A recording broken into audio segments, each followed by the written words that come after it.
Start of a brand new year for everyone in Gamergate and all the people fighting ideology and ideologues. Recently, I've been reviewing Star Trek, a lot of stuff from original series and TNG. Uh, I'm not as much a fan of the later series as I am of the earlier when Roddenberry was still writing, so. Point is, I came to an abrupt conclusion, and I'm pretty sure others probably have at this point as well. But Roddenberry's society was one of true equality. I mean, sure, you had the conflicts. You had, first the war with the Klingons because neither took the time to understand each other. Then you had the fight with the Cardassians and Romulans. Uh, Again, people couldn't understand each other. The conflicts were always caused by people who refused to discuss things. Even the Q continuum didn't want to just actively go out there and refuse to understand. The entire reason they approached Picard and the Enterprise was to understand and to see if humanity could be something better. But of all the philosophies held by the Federation, freedom of thought and choice and expression was one of their highest. Prime Directive aside, and Prime Directive only applies to actual exploratory ships.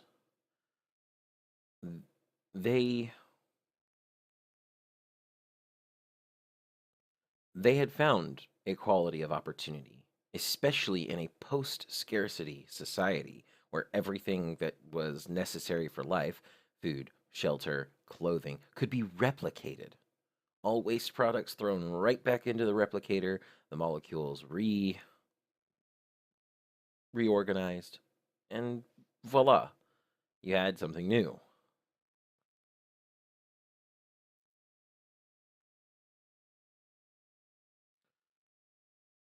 And part of me wonders, how in the hell did they deal with those ideologues and those zealots? And in the first episode of TNG, we have the answer. They didn't.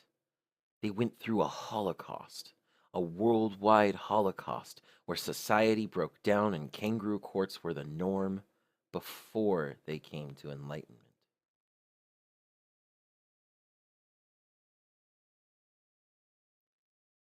That's not just worrying. On some levels, that's terrifying. Because if that's what Roddenberry truly predicted was going to be necessary for humankind to unite and become more than what they are now, then we need to take steps to avoid that. So long as ideologues and ideology, specifically zealous ideology, exist, we can never have the semi-utopian post-scarcity society that Roddenberry foresaw modern technology and beyond would get us to. We cannot achieve this goal that Roddenberry held for humanity, and he held humanity in such high esteem, and not just humanity, but all the other races in his universe. True, all of them are humanoid on the shows, probably because it's easiest to cast that way. But they have clear cultural and, you know, personality differences, some that can't be reconciled easily. Takes a lot of pain and hard work and effort to understand. but they can be understood eventually.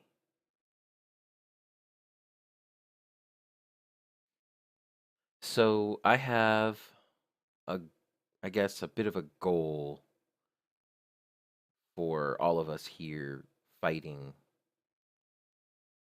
I think that the goal we should be striving for in the new year is the betterment of humankind. And by that I mean fighting ideology with facts, like always, what we're already doing, but also aiming towards a society where ideological zealots will be few and far between, because you can't get rid of it. I acknowledge that was the one unrealistic aspect of Roddenberry's Federation on Earth. You can't get rid of all the ideological zealots. And there were a few episodes that covered this, but they were so easily thwarted because of logic and reason. So, logic and reason are our watchwords. Logic and reason are what we use. I know a lot of people will claim at some point that I hate the SJWs or have no tolerance to deal with them. I don't hate them. Most of the time I pity them.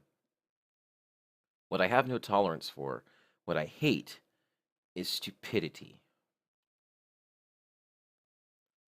And you might be wondering what I mean by stupidity.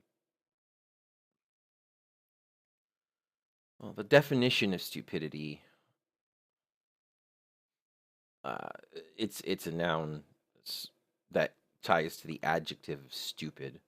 So really, stupidity's true definition is somebody who is being stupid.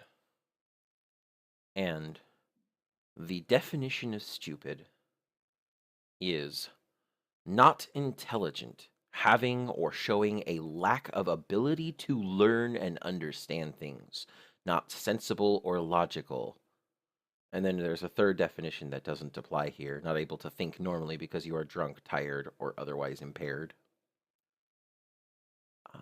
But slow of mind, given to unintelligent decisions or acts, acting in an unintelligent or careless manner, lacking intelligence or reason, dulled in feeling or sensation. It's again having to tie into drunk, tired, etc.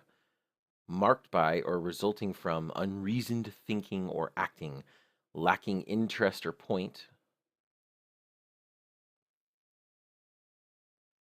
Stupidity, in my mind, has always been the lack of ability to learn or understand things that are not sensible or logical. Because really, that's what the SJWs are. They refuse to learn. And that's certainly a lack of an ability. They refuse to learn. They refuse to understand, because then their point falls apart. So let's travel Roddenberry's Starways. Let's go see the galaxy. And let's do it because of logic and reason, understanding, the want and the drive to learn, the want and the drive to know. I mean, to quote, I believe, Kirk, they saw a lot of strange life forms that at first they may have been instinctual to lash out at due to fear of the unknown. But there's no such thing as the unknown, only things that are temporarily hidden. I'm paraphrasing, I think. I would have to review again. So don't take me as a direct quote on that, guys. I did just wake up. But fear of the unknown is what causes people like the cultural Marxists and the racists and the sexists, the real racists and sexists, The bigots, all of the bigots, every one of the bigots. And for a definition of bigots and bigotry, I got that one right here. A bigot is a person who is intolerant towards those holding different opinions. It doesn't even have to be someone who is intolerant towards something specific. It's anyone, anyone intolerant towards anybody else holding a different opinion from themselves. Well, social justice warriors and cultural Marxists and all the radicals and extremists of the world fit into that group. They fit into that definition. They are bigots, intolerant towards those of other opinions. And the only way we're going to beat them is with logic and reason, a drive to learn and explore, curiosity, and the willingness to understand.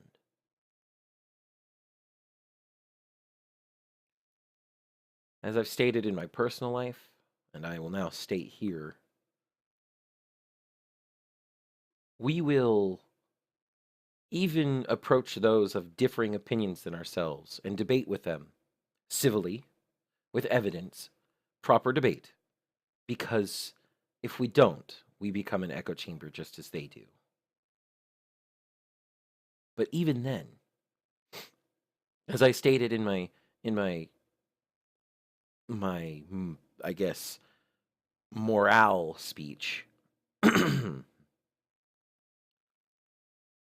encountering ideas contrary or different than our own expands our worldview, expands our understanding. And understanding and logic, learning and reason. I'm repeating this over and over for a very, very distinct point. These are the weapons that will defeat bigoted, zealous ideology. Because if we don't do that, we may as well be consigned to the future Roddenberry foresaw before his utopia. The future of strife and war and kangaroo courts and nuclear outcasts, or nuclear fallout with outcasts that are infected by radiation, at least. Kind of combine those two. Beside the point. Without being able to use these tools effectively and stop the ideology and the zealotry now, we are consigned to a future of strife and torment. One in which, if the Vulcans don't come and see us, like they did when Zephram Cochrane built the first warp drive on Earth, one in which an outside source does not unite humanity, we may never come out of. Because that was the only thing that brought them out.